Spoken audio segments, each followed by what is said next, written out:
Tokoh integritas pertama adalah Kiai Haji Agus Salim. Beberapa kisah Kiai Haji Agus Salim yang berkaitan dengan nilai integritas dan muncul pada soal tes CPNS antara lain. 1. Hampir sepanjang hidupnya tidak punya rumah. Padahal, beberapa kali ia pernah menjabat menteri.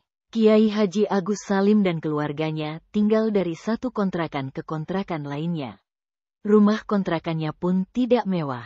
Bahkan ketika hujan, atap rumah kontrakannya bocor di sana-sini.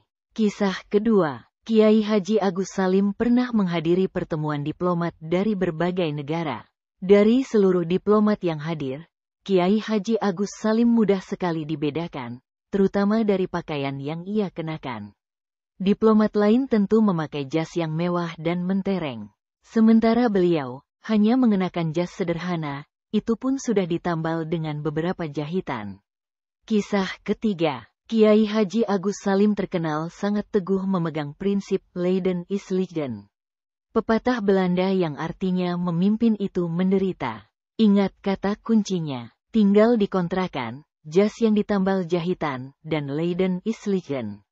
Silahkan Anda cari nilai integritas yang mana yang paling sesuai dengan kisah-kisah di atas. Tokoh integritas yang kedua adalah Baharudin Lopa. Beberapa kisah Baharudin Lopa yang berkaitan dengan nilai integritas dan muncul di soal tes CPNS antara lain. 1.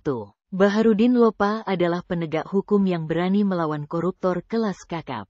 Beliaulah yang menyeret Tony Gozal alias Go Tiong Kin, lantaran yang bersangkutan memanipulasi dana reboisasi sebesar 2 miliar rupiah.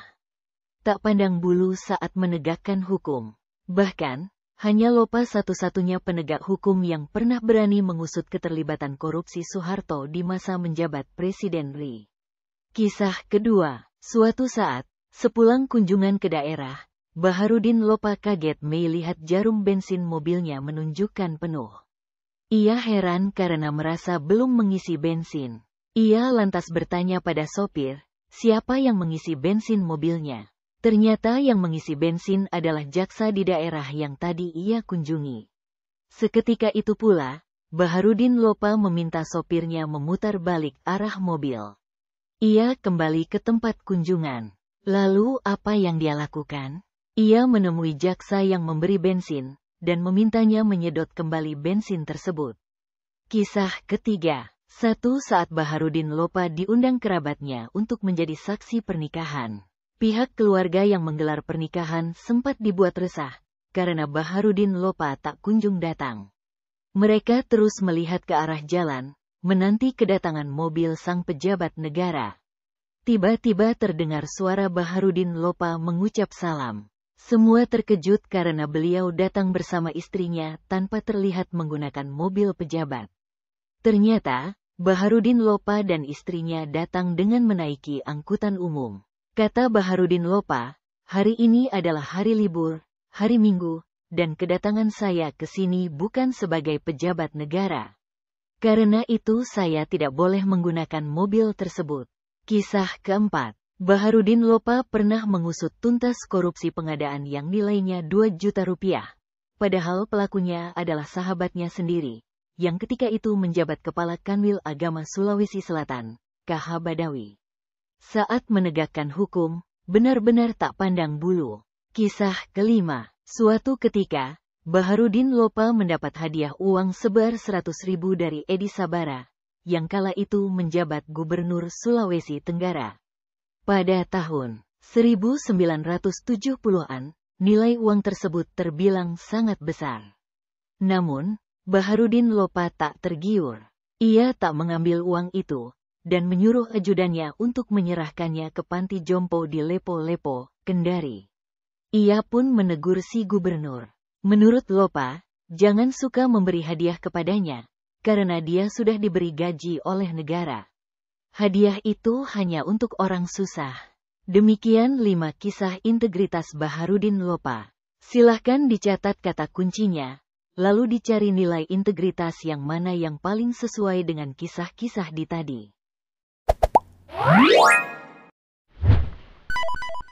Tokoh integritas ketiga adalah Sri Sultan Hamengkubuwono ke-9. Ada beberapa kisah tentang betapa Sri Sultan Hamengkubuwono ke-9 ini berpegang teguh pada nilai-nilai integritas, sehingga kisah tersebut sering muncul pada soal tes CPNS. Kisah pertama, satu saat Sri Sultan mengendarai sendiri mobilnya untuk sebuah keperluan keluar kota. Di perjalanan, ia tanpa sengaja melanggar rambu lalu lintas. Tentu saja karena pelanggaran tersebut, ia diberhentikan oleh polisi yang sedang bertugas. Seperti biasa, polisi meminta surat-surat kendaraan dan identitas pengendara. Namun betapa kagetnya polisi tersebut ketika menyadari bahwa yang ia berhentikan ternyata Sri Sultan. Melihat polisi terkaget-kaget, Sri Sultan justru meminta polisi tersebut untuk tetap tenang dan tetap menjalankan tugas sesuai aturan. Akhirnya, Sri Sultan pun diberi surat tilang. Meski seorang petinggi negara, bahkan seorang raja, Sri Sultan menerima surat tilang tersebut dengan lapang dada. Belakangan, si polisi yang memberikan surat tilang itu dipindah tugaskan ke Yogyakarta atas permintaan Sri Sultan. Polisi tersebut diberi kenaikan pangkat sebagai penghargaan karena sudah bertugas sesuai aturan. Kisah kedua, satu ketika di pagi hari, Sri Sultan mengendarai sendiri mobil Jeep Willys miliknya. Ia berniat mengitari Yogyakarta untuk sekedar melihat-lihat aktivitas warganya. Saat melewati pasar, seorang mbok bakul di bahu jalan terlihat menyetop mobil yang beliau kendarai. Tanpa banyak berpikir, Sri Sultan segera menepikan mobilnya. Ia turun dan menghampiri Simbo. Ia bertanya, apa kepentingan Simbo meminta beliau menepi? Ternyata, Simbo mengira mobil Sultan itu mobil warga biasa, yang bisa di-stop dan diminta mengangkut barang belanjaan miliknya. Ia juga tidak tahu bahwa yang ia berhentikan adalah Raja Yogyakarta. Setelah mengetahui maksud Simbo, tanpa berkata apapun, Sri Sultan mengangguk, sebagai tanda ia menyetujui untuk mengantar Mbok Bakul bersama belanjaannya. Bahkan, Sri Sultan membantu menaikkan belanjaan Simbo ke dalam mobilnya. Saat tiba di tujuan, Simbo memberikan uang sebagai ongkos, tapi ditolak oleh Sri Sultan. Simbo baru sadar dan hampir pingsan ketika tahu bahwa yang ia tumpangi adalah Sri Sultan, setelah orang-orang di sekitar tempat berhenti mobil menyambut dan memberikan hormat pada Sri Sultan. Itulah tadi kisah-kisah integritas Sri Sultan.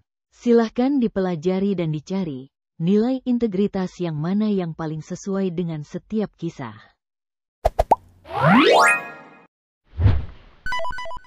Tokoh integritas keempat adalah Hoegeng Iman Santoso. Kisah tentang tokoh bangsa yang satu ini juga sering muncul pada soal tes CPNS, khususnya soal tentang integritas. Berikut kisah-kisah Hoegeng yang mencerminkan nilai integritas yang kuat. Kisah pertama, sebelum menjadi Kapolri, Hoegeng pernah menduduki jabatan strategis, yakni sebagai Kepala Jawatan Imigrasi. Ada kisah, tepat sehari sebelum ia dilantik menjadi Kepala Jawatan Imigrasi, Hoegeng meminta istrinya menutup toko bunga milik keluarga. Istrinya tentu terheran-heran, kenapa toko yang sudah lama jadi sumber penghasilan tambahan keluarga itu, tiba-tiba harus ditutup. Ternyata, Hoegeng meminta istrinya menutup toko bunga milik keluarga karena saking khawatir.